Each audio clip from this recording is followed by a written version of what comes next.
6 Pakistani Air Force jets were lost as part of Operation Sindoor. Pakistan lost 2 airborne early warning command and control systems, the Saab Air-AI. They've lost over 30 missiles. They've lost a large number of unmanned combat aerial vehicles in combat and 1 C-130 tactical transport aircraft along with multiple cruise missiles. They were destroyed by Indian armed forces. कब तक आप हमें ये कहानियां सुनाते रहेंगे कि हमने तो ये मार्का मार दिया, तो हमने वो मार्का मार दिया। आईएमएफ ने दिया हुआ है फुल टाइम डंडा, और अनफॉर्चुनेटली मुझे दुख और अफसोस इस बात के होता है कि आईएमएफ एलीट को कुछ नहीं कहती। ये बात बिल्कुल क्लियर हो चुकी है कि एलीट को कुछ नहीं कहा जाएगा, आईएमएफ भी उनकी सपोर्टर।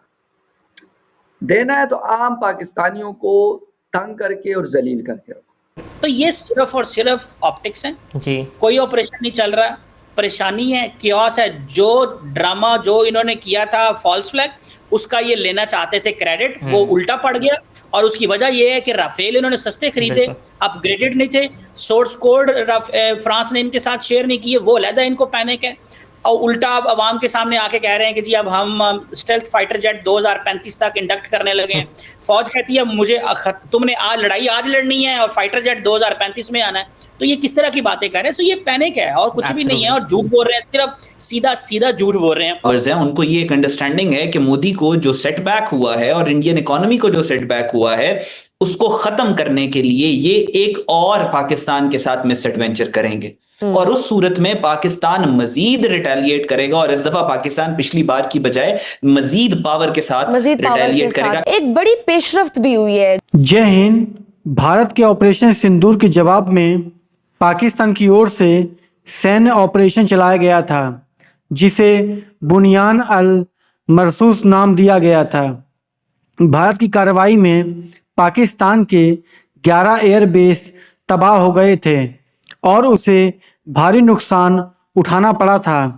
इसके बावजूद पाकिस्तान ने अपने ऑफिशियल डोजियर में ऑपरेशन को ऐतिहासिक तौर पर सफल बताया है। इसके अलावा उन ठिकानों की लिस्ट भी जारी की है जिन्हें भारतीय सेना ने निशाने बनाया था। पाकिस्तान के डोजियर से उसकी पोल खुल चुकी है। इस लिस्ट में कुछ इलाके तो ऐसे हैं जहां हमले की बात पहली बार सामने आई है। लिस्ट में पाकिस्तान ने खुद स्वीकारा है कि किन किन ठिकानों पर हमले किए गए थे। ऑपरेशन सिंदूर के दौरान भारत ने पाकिस्तान और पीओके में 9 आतंकी अड्डे और 11 एयरबेस तबाह कर दिए थे।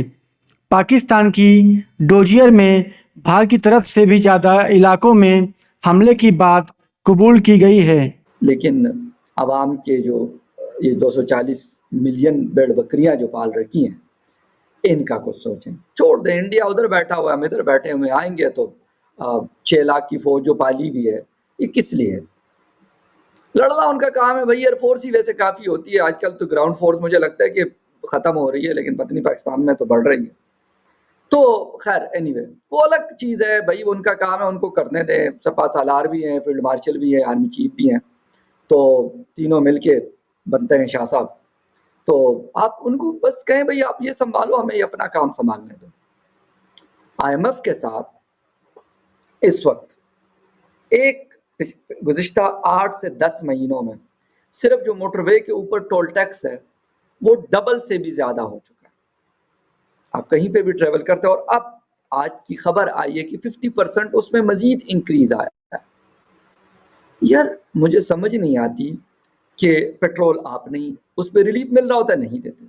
अगर 20 रुपये बनता है तो आप 1 रुपये देकर और समझते हैं कि बड़ा जी एहसान कर दिया हमने आपके ऊपर, यार 1 रुपया हमने आपके लिए वो कर दिया, शुक्र करो महंगा नहीं किया हमने, हम महंगा भी कर सकते थे। बिल्कुल ऐसा ही बिजली, गैस, फर्टिलाइजर्स, यानी the thing you name it. यानी मुझे कोई ये बताए कि हम कह रहे जी डिजिटल पाकिस्तान, और पाकिस्तान का सिस्टम जो है वो बैंकिंग की तरफ हम लेके आ रहे हैं। वैसे तो बैंक भी हमारे वो है कि वो भी मिल के खा रहे होते हैं इनके साथ, वो भी मिल के लूटते हैं इस अवाम को। अच्छा जी, बैंकिंग सिस्टम में आप अगर ये कहते हैं कि जी अगर कोई भी पैसे 10 रुपए निकालता है या 10,000 निकलवाता है, उस पर 2% के करीब टैक्स किस लिए? इसका मतलब ये कि आप नहीं चाहते कि ये सिस्टम बने। लोग वैसे ही बैंकों के ऊपर कोई ट्रस्ट नहीं करता, सच में आपको बता दूं।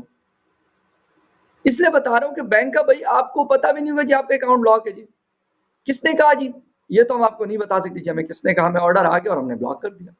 कि अभी आपने देखा होगा कि अभी नरेंद्र मोदी जो कि जंगी जुनून से बिल्कुल कहते हैं ना, उनका दिमागी तवाज़न ऐसा लगता है कि he has completely lost it. उन्होंने पाकिस्तान को धमकी दी कि आप रोटी खाएं वरना मेरी गोली हाजिर है। एक तरफ ये बयानात हैं और दूसरी तरफ अगर हम अफवाज के हवाले से देखते हैं, आपने अभी जिक्र किया उनके CDS का, तो उन्होंने कहा कि रैशनल फोर्सेस हैं, चाहे वह इंडिया हो या पाकिस्तान। अभी पाकिस्तान के basically chairman joint chief of staff general Sahir Shamshad ने इंटरव्यू दिया रॉयटर्स को। उसमें उन्होंने कहा, उस इंटरव्यू में उन्होंने कहा कि हम जो है, जो हमारी बेसिकली जो अपॉइंटमेंट ऑफ फोर्सेस हैं अलॉन्ग साइड द बॉर्डर, वो प्री-22 अप्रैल तक हम उस तरफ जा रहे हैं। तो एक तरफ ये मामला है, एक तरफ मोदी के स्टेटमेंट्स हैं, उनकी क्या कहते हैं वो जो projectile shot and dark air. इसको, इन तमाम मामलों को आप किस हवाले से देखते हैं? पहली बात तो ये है कि जिस तरह आपने कहा कि चेयरमैन जॉइंट चीफ कह रहे हैं कि जो फोर्सेस हैं वो प्री-22 अप्रैल पे चली गई, पीस टाइम पे।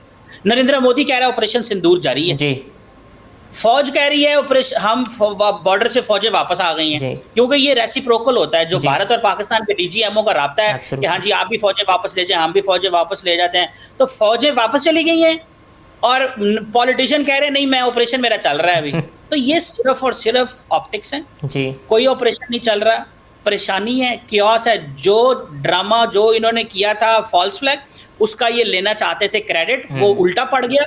और उसकी वजह ये है कि राफेल इन्होंने सस्ते खरीदे, अपग्रेडेड नहीं थे। सोर्स कोड फ्रांस ने इनके साथ शेयर नहीं किए, वो अलहदा इनको पैनिक है।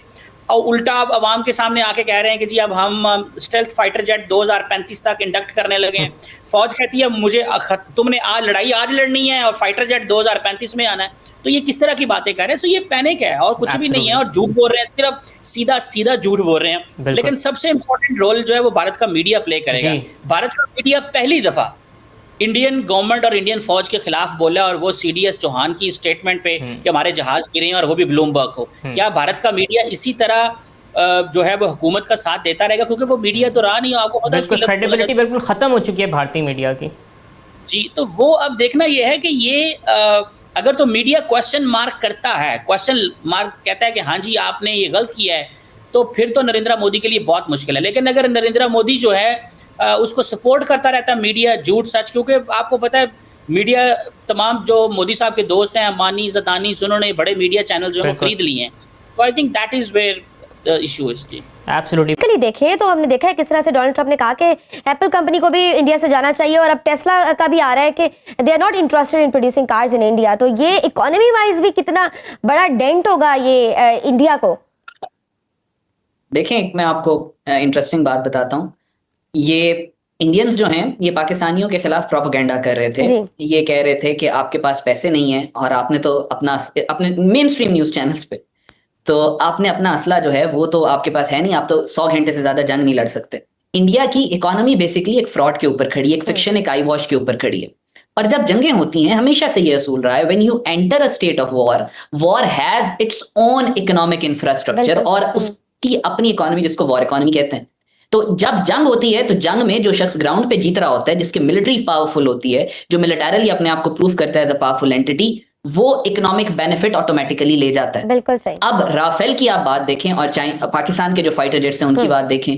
इंडोनेशिया ने राफेल की जो डील कर रहे थे फ्रांस के साथ वो रोक ली, और पाकिस्तान के साथ जाहिर है अब ममालिक पाकिस्तान से billions of dollars worth of military equipment खरीदेंगे। सो इंडिया के अंदर ये एक दुनिया की जो पावर्स हैं उनको ये एक अंडरस्टैंडिंग है कि मोदी को जो सेटबैक हुआ है और इंडियन इकोनॉमी को जो सेटबैक हुआ है उसको खत्म करने के लिए ये एक और पाकिस्तान के साथ मिस एडवेंचर करेंगे, और उस सूरत में पाकिस्तान मजीद रिटेलिएट करेगा, और इस दफा पाकिस्तान पिछली बार की बजाय मजीद पावर के साथ रिटेलिएट करेगा। इस दफा का जो नुकसान हुआ है, दूसरा ये जो एशियन टाइगर और थर्ड लार्जेस्ट इकोनॉमी के दावे थे वो भी एक बबल बस्ट होगा विद टाइम।